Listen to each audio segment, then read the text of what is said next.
Boa noite, pessoal. Cris, Mari, Laís, muito bom ouvi-las também. É uma coisa legal, hein, pessoal? Os cursos, eles não são nos mesmos dias. Eu fico ouvindo aqui e falo, nossa, que vontade de fazer isso, nossa, que vontade de fazer aquilo. Eu acho uma coisa interessante. Boa noite a todas e todos. Queria contar um pouco a história do curso, que se confunde, né? Se junta junto com a minha própria história de educador. Meu nome é Cauê, eu sou de São Paulo, não sou de Campinas, né? O Encontro Conexões é aqui em Campinas. Eu vim fazer faculdade aqui em 2009 e eu vim estudar Ciências Sociais, né? Eu lembro que eu sempre gostei muito da escola. O ambiente da escola sempre foi um ambiente, para mim, muito prazeroso. Eu estudava em uma escola de pedagogia transmissiva, mas eu gostava muito daquele encontro dos professores. Porém, quando eu cheguei na universidade, eu comecei a fazer pesquisas indígenas, com uma antropóloga muito legal também, mexicana. Foi uma experiência muito legal na minha vida. Porém, chegou uma hora, não sei mais quem já passou por isso, que eu comecei a fazer alguns concursos públicos, né? Precisava de um pouco mais, de um salário um pouquinho melhor. Fui fazer uns concursos. O primeiro concurso que eu entrei, de agente de educação infantil.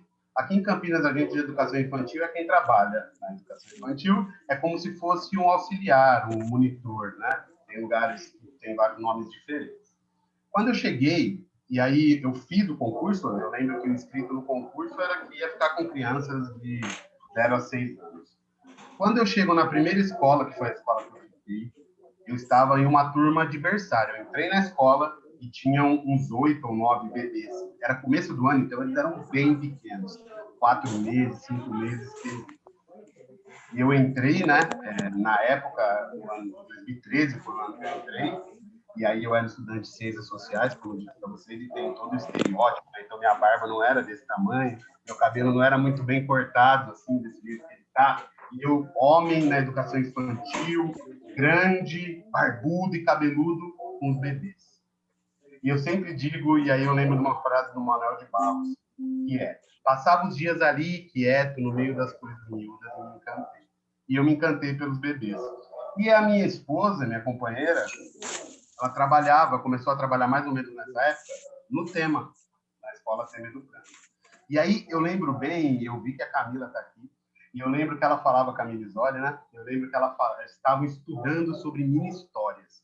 E minha companheira falava, nossa, a gente está estudando sobre mini-histórias, são umas narrativas sobre o que as crianças fazem, uma coisa muito legal. E eu vi algumas, e um dia eu estou lá na escola, estou lá na creche, a gente chama aqui, né? E aí as crianças estão brincando com uma bola e a bola cai do outro lado do portão. E eu ali olhando, e eles tentam buscar, pegam, conseguem pegar a bola, hora que eles puxam, a bola não passa do portão. E eles vão fazendo isso várias vezes, chegam outras crianças e vão tentando, e depois de um tempo eu vejo que eles conseguem juntos levantar a bola e jogar a bola por cima do portão. E eu pensando, falei, nossa, que legal, né? E aí, bom, passou, o cotidiano aconteceu e chegava um momento no final do dia em que não tinha mais crianças, mas nosso horário não tinha acabado. E aí a gente ficava um tempo ali conversando, e aí a gente tinha um caderno de registro, e aí eu pensei na minha história, pensei no que eu vi, pensei na minha história, peguei o caderno e comecei a escrever.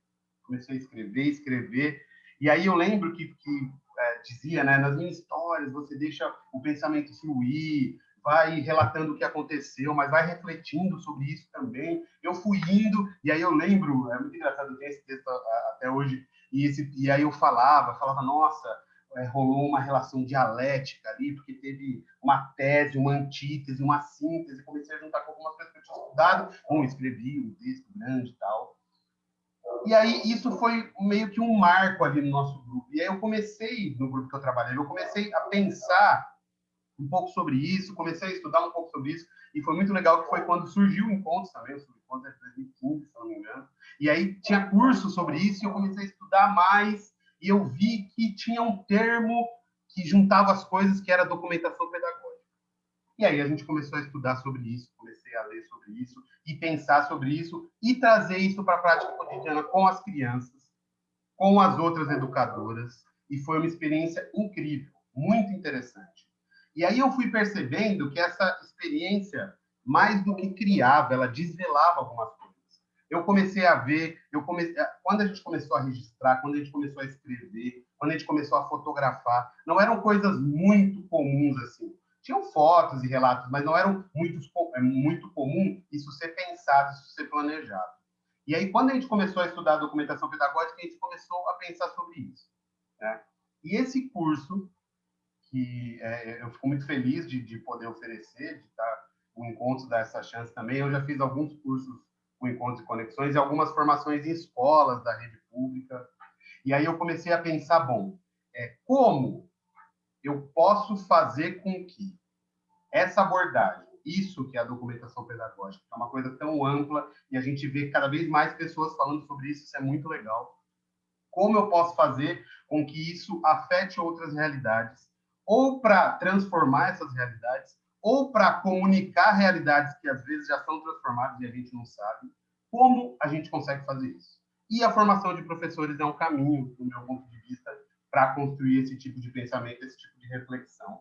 E durante o curso são 4 encontros, né?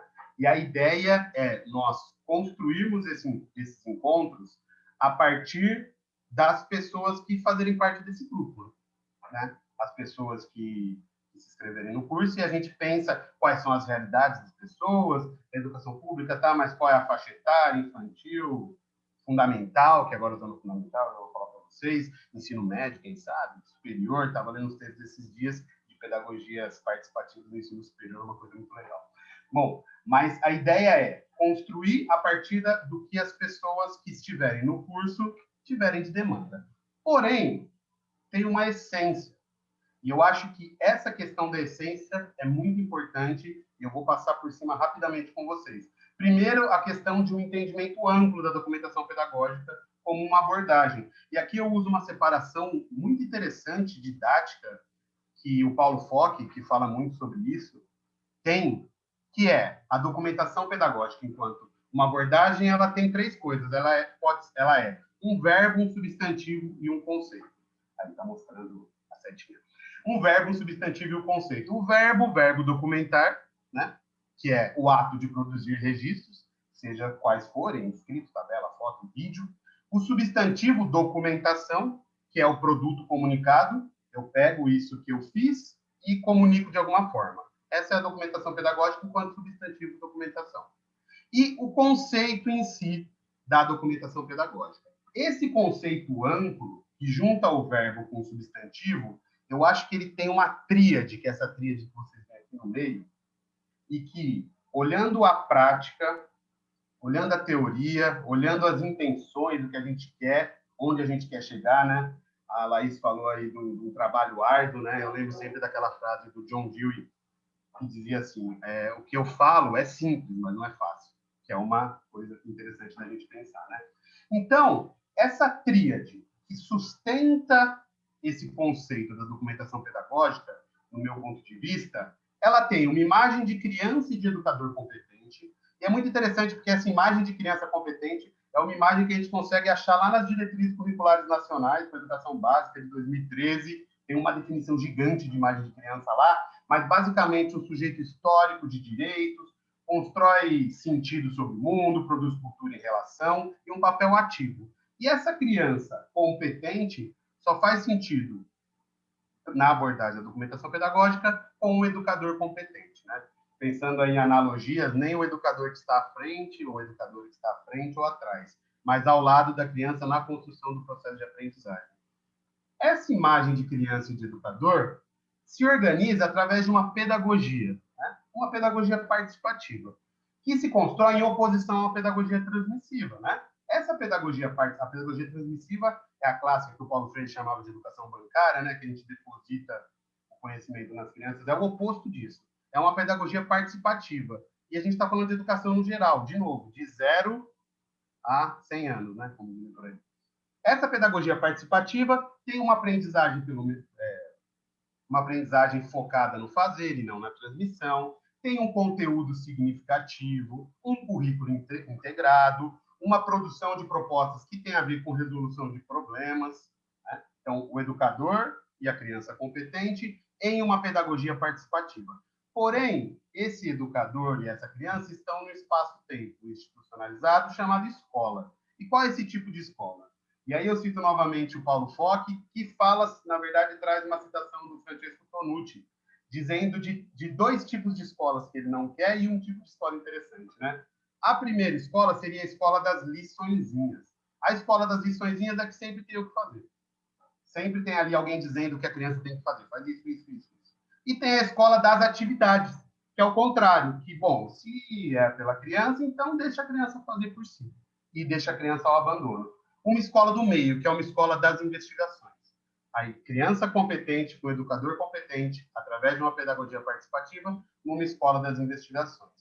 E uma camada profunda, né, bem profunda da documentação pedagógica, que começa a aparecer quando a abordagem de Regia Mira se populariza e vários pesquisadores começam a pensar, e um pessoal da sociologia vai lá e dá uma olhada, tem aquele livro Qualidade na Educação da Primeira Infância, da Gunilla Dauber, do Peter Mose e do Alan Pense, que vão falar da documentação pedagógica que desafia os discursos dominantes e cria contra-discursos.